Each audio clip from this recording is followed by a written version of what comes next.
अस्सलाम वालेकुम दोस्तों, इनसाइड वे मौज़म फ़खर में खुश आमदेद। वन पेज बहाल हो गया। इस्टेब्लिशमेंट और इमरान खान के दरमियान फिर से ताल्लुकात की बहाली के इशारे मिल रहे हैं और इसके बाइस नए स्क्रिप्ट पर अमल दरामद रोक दिया गया है। बल्कि यूँ कहना चाहिए कि नए स्क्रिप्ट के किरदारों को भी फ़िलहाल खामोश रहने के इशारे मिलना शुरू हो गए हैं। अगर हम गुज़िश्ता 10-15 दिन के अंदर होने वाले वाक़यात पर नज़र दौड़ाएँ, मसलन इन तमाम जो वाक़यात गुज़रे हैं 10-15 दिन के अंदर, अगर हम उसको एक तरतीब से देखें तो ये बात बड़ी वाज़ेह होकर सामने आती है कि वन पेज की रिवाइवल की तरफ मामला तेज़ी की तरफ गामज़न है। और सियासी महाज पर अगर हम देखें तो PDM के इंतशार का शिकार होने से इस अमल का हमें आगाज़ होता हुआ नज़र आता है, क्योंकि आसिफ अली ज़रदारी साहब ने जिस तरीके से तकरीर करने के बाद PDM को एक किस्म का लाताल्लुक़ हो गए थे उससे, और उसके बाद नून लीग का जो रिएक्शन आया उसके ऊपर खौफनाक किस्म का, और फिर यूसुफ रज़ा गिलानी साहब का जो अपोजिशन लीडर सेनेट बनने ने इस सारे अमल के पर मोहर तस्दीक सब्त कर दी थी कि अब जो है PDM वो मर्ज़ वजूद में नहीं है। फिर ANP उसमें से निकल गई, फिर मौलाना साहब ने एंट्री दी, काफ़ी अरसे के बाद वो भी बीमार थे। ये मामला ख़त्म होते हुए नज़र आ रहे हैं कि PDM अब गवर्नमेंट के लिए किसी भी लिहाज से पोटेंशियल थ्रेट नहीं रहा। तो उसके बाद क्या हुआ? उसके बाद जहांगीर तरीन साहब की एंट्री होती है, क्योंकि एक FIR 3 FIRs उनके ख़िलाफ़ FIA दर्ज करती है। उन FIR के नतीजे में अचानक से जो FIR दर्ज होती हैं उन्हें अपनी ज़मानत लेना पड़ती है, और उसके बाद फिर वो अपनी शो ऑफ पावर करते हैं। शो ऑफ पावर के नतीजे में इमरान खान की हुकूमत को ख़ासा धचका पहुँचता है और मुखालफाना बयानिए में तेज़ी आ जाती है। और जहांगीर तरीन साहब इस हद तक चले जाते हैं कि वो ये कहते हैं इमरान खान को कि मैं दोस्त था, मुझे दुश्मन ना बनाओ। और उसके बाद जब इमरान खान साहब 2 दिन पहले अपनी सियासी कमेटी का इजलास करते हैं और सियासी कमेटी को ये हदायत देते हैं कि आप जाके जहांगीर तरीन से मिलें, तो जहांगीर तरीन फौरी तौर पर सियासी कमेटी से मिलने से इनकार कर देते हैं। उन्होंने कहा जी मैंने इनसे मिलना नहीं है, मैं अगर मिलूँगा या मेरे लोग अगर मिलेंगे तो वो सिर्फ़ और सिर्फ इमरान खान से मिलेंगे। हम अपना मुद्दा सिर्फ़ और सिर्फ इमरान खान को ही बताएंगे। जिसके बाद फिर ये पता चलता है कि अब अगले 2-3 दिन के अंदर इमरान खान साहब की राजा रियाज एंड कंपनी के साथ एक मुलाकात तय है। लेकिन ये अभी नहीं पता चला कि उसके अंदर जहांगीर तरीन साहब उस मुलाकात के अंदर शरीक होंगे या नहीं होंगे। अलबत्ता इतना ज़रूर है कि अब इमरान खान और जहांगीर तरीन साहब के दरमियान दोबारा राब्ते बहाल हो गए हैं। और फिर एक मरतबा जो जहांगीर तरीन साहब के आने के बाद जो पुरसुकून सियासी माहौल के अंदर हलचल मची थी, वो फिर एक दफ़ा फिर अब थोड़ी सी ठंडी होती नज़र आ रही है, क्योंकि आज जहांगीर तरीन साहब ने अपने हम ख्याल अरकान असम्बली के एजाज़ में एक इफ्तार डिनर दिया था, जो उन्होंने अब मुलतवी कर दिया है, और अब वो होगा इमरान खान से मुलाकात के बाद। इसी तरीके से अगर हम नून लीग की तरफ देखें तो वहाँ पर भी हमें कुछ ऐसी सिचुएशन नज़र आ रही है। नवाज़ शरीफ साहब और मरीम नवाज़ साहिबा दोनों कदरे खामोश हैं। ट्विटर पे थोड़ा बहुत एक्टिव हुए हैं। कल अबसार आलम साहब पर जो अटैक हुआ था उसके बाद नवाज़ शरीफ साहब और मरीम साहिबा के ट्वीट्स भी आए, लेकिन अगर हम ओवरऑल पॉलिटिकली इंगेजमेंट्स उनकी देखें तो हमें इस हद तक नज़र नहीं आती जिस तरीके से वो माजी में हमें नज़र आ रही थी। हमजा शहबाज साहब की ज़मानत हुई है, लेकिन वो भी बहुत लो प्रोफाइल के अंदर रह के अपना काम कर रहे हैं। अलबत्ता ये है कि उनके अपने वालिद के साथ मुसलसल रब्ते हैं। शहबाज शरीफ साहब का मामला इस सारी सूरत हाल में सबसे ज़्यादा दिलचस्प है। शहबाज शरीफ साहब का मामला आता है, ज़मानत के लिए दरख्वास्त दायर होती है लाहौर हाई कोर्ट में, और एक डिवीज़न बेंच इसकी समाअत करता है जिसकी सरबराही करते हैं सरफराज डोगर साहब, और उनके साथी जज होते हैं जावेद असजद घुराल साहब। और वहाँ पर जो कोर्ट रूम के अंदर जो अनाउंसमेंट होती है वो ये होती है कि शहबाज साहब की ज़मानत अलाउ हो गई है। वो उसकी वेबसाइट पर भी लगती है, लेकिन बाद में पता चलता है कि ज़मानत नहीं हुई, बल्कि दोनों जज साहिबान ये कहते हैं कि जनाब कि हम अपना अलग अलग फ़ैसला देंगे, और फिर वो अलग अलग फ़ैसला भी आ जाता है सामने, जिसके अंदर बड़ी दिलचस्प सूरत हाल है। क्योंकि जावेद जो सरफराज डोगर साहब हैं उन्होंने तो कहा कि जी मुझे तो उन्होंने कहा था कि ज़मानत मैं मंजूर करता हूँ, तो जिसकी बिना पर मैंने ज़मानत अलाउ की, और उसके बाद हमारा जो अदालती स्टाफ है उसने कोर्ट रूम में जाकर इस बात की अनाउंसमेंट भी कर दी कि बेल ग्रांटेड। लेकिन असजद जावेद घुराल साहब ये कहते हैं कि मैंने कमरे अदालत में भी और चैम्बर में भी ये बता दिया था कि जनाब मुझे इस ज़मानत में मैं ज़मानत अलाउ नहीं करता, क्योंकि नैब के मामलात जो नैब की जो मुकदमा है उसके अंदर वज़न है, लिहाजा इनको बेल नहीं मिल सकती। और उन्होंने कहा कि मैं हैरान था कि ये किस तरीके से मुत्तफ़िका फ़ैसले की बात की गई है सरफराज डोगर साहब से।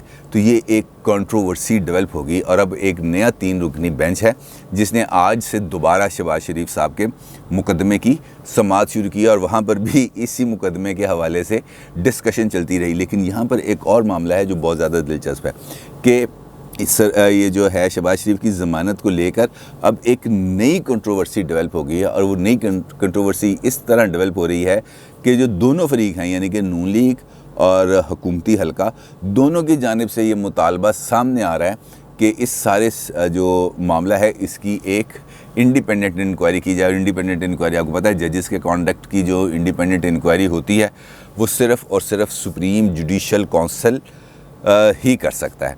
अब जो माहिर कानून हैं और आइन हैं वो ये बात कह रहे हैं, शाह खावर साहब ने बड़े दो टोक अंदाज में ये बात किया कि ये अदालती तारीख़ के अंदर पहला वाक़या है जहाँ पर इस तरीके की जो चीज़ है वो सामने आई है। इसकी पहले कभी कोई मिसाल नहीं मिलती।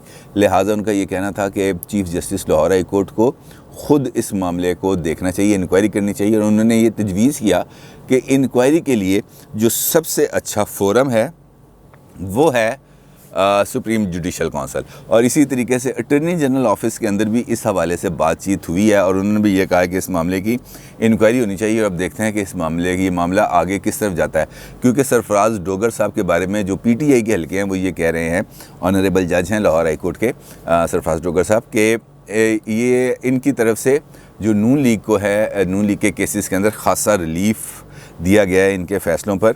लिहाजा इस मामले में अब हमें इस बारे को देखना चाहिए कि ये मामला किस लेवल तक जा रहा है और क्यों जा रहा है। अब जहांगीर तरीन साहब का, जैसा मैंने आपको बताया कि सियासी महाज पर ये सारी सिचुएशन हमारे सामने आ गई, बड़ी क्लैरिटी के साथ आ गई।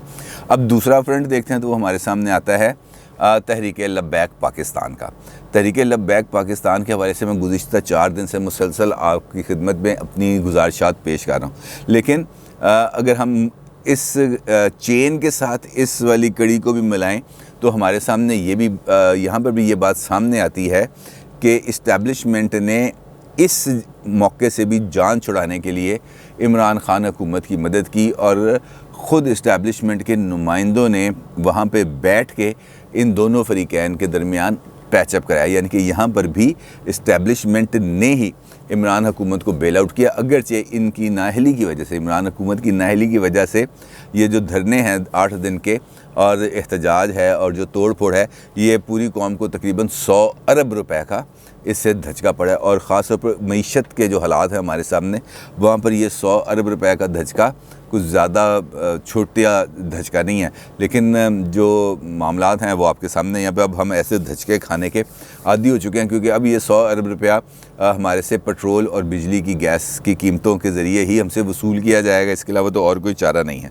ये सारी सिचुएशन को अगर हम अब दोबारा एक लाइन में रख के देखें, दोबारा मुलाकातों का सिलसिला शुरू होना, सियासी महाज पर जहांगीर तरीन की को भी लॉलीपॉप का मिलना, उसके बाद PDM का खामोश हो जाना, उसके बाद तहरीक लब्बैक के मामले से निकल जाना और फिर नई माशी टीम की आमद, ये इस बात का वाज़ेह तरीन इशारे हैं कि इमरान हुकूमत के साथ इस्टेब्लिशमेंट का जो 1 पेज है वो रिवाइवल की तरफ जा रहा है। उस पर भी क्या अंडरटेकिंग्स हो रही हैं, क्या गिव एंड टेक हुआ, क्योंकि जो इस्टेब्लिशमेंट है उसने अपने कार्ड्स इमरान खान के सामने बड़े अच्छे तरीके से ना सिर्फ प्ले किए हैं बल्कि इमरान खान को दीवार के साथ भी लगाया है। और अगर हम इंटरनेशनल फ्रंट पे देखें तो वहाँ पर भी हमारे पास हमें खासी डेवलपमेंट्स देखने में नज़र आ रही हैं।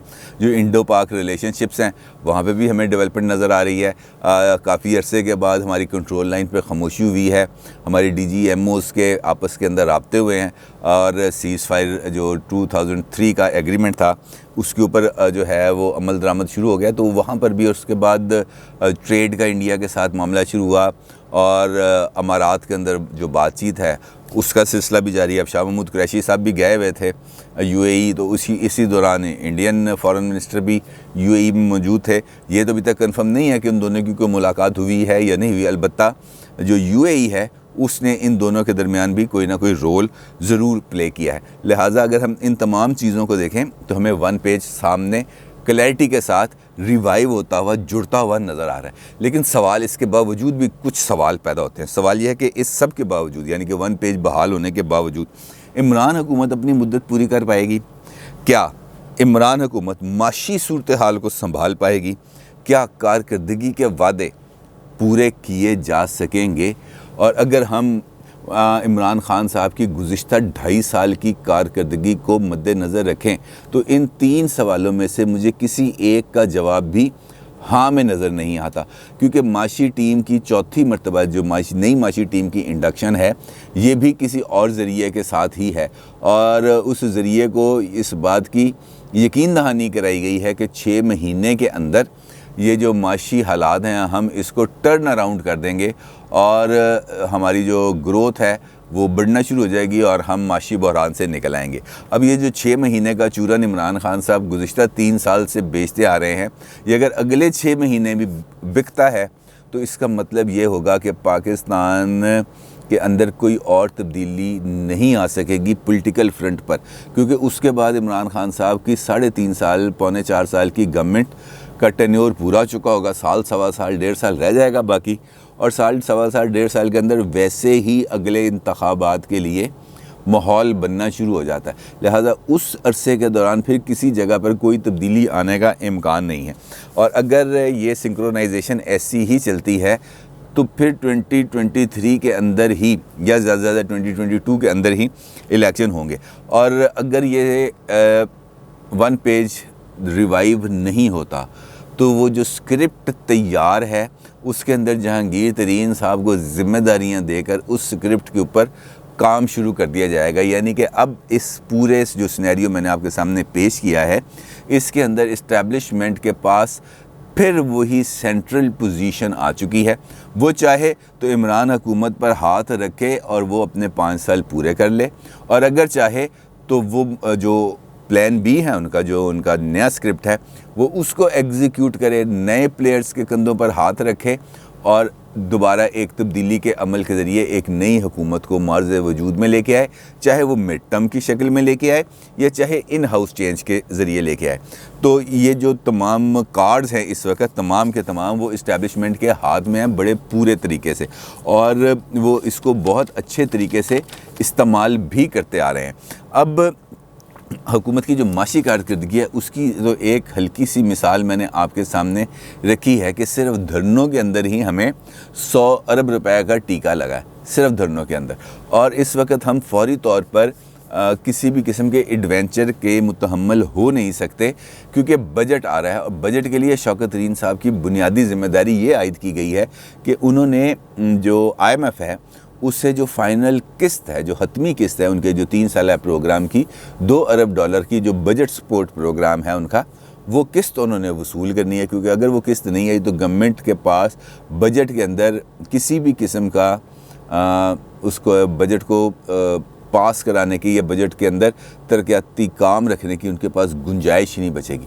तो लिहाजा बड़ी अजीबोगरीब और ट्रिकी सी सिचुएशन डेवलप हो गई है, जहाँ पर एक जानिब तो इस्टेब्लिशमेंट अपने तमाम तर क़ुव्वत के साथ इस पूरे सियासी निज़ाम को जकड़ के बैठी हुई है, और वहाँ पर हमारी जो सियासी क़ुव्वतें हैं वो बिल्कुल आइसोलेशन में चली गई हैं और इस तरह खामोश और बेबसी की तस्वीर बनी हुई है कि जिससे ये ज़ाहिर होता है कि शायद हमारे सियासी निज़ाम के अंदर को बहुत बड़ी कमी है, या शायद हमारा सियासी निज़ाम ही फालिज ज़दा है जो बैसाखियों के बगैर नहीं चल सकता। अपनी राय का ज़रूर इज़हार कीजिएगा। आपका बहुत शुक्रिया। अल्लाह हाफ़िज़।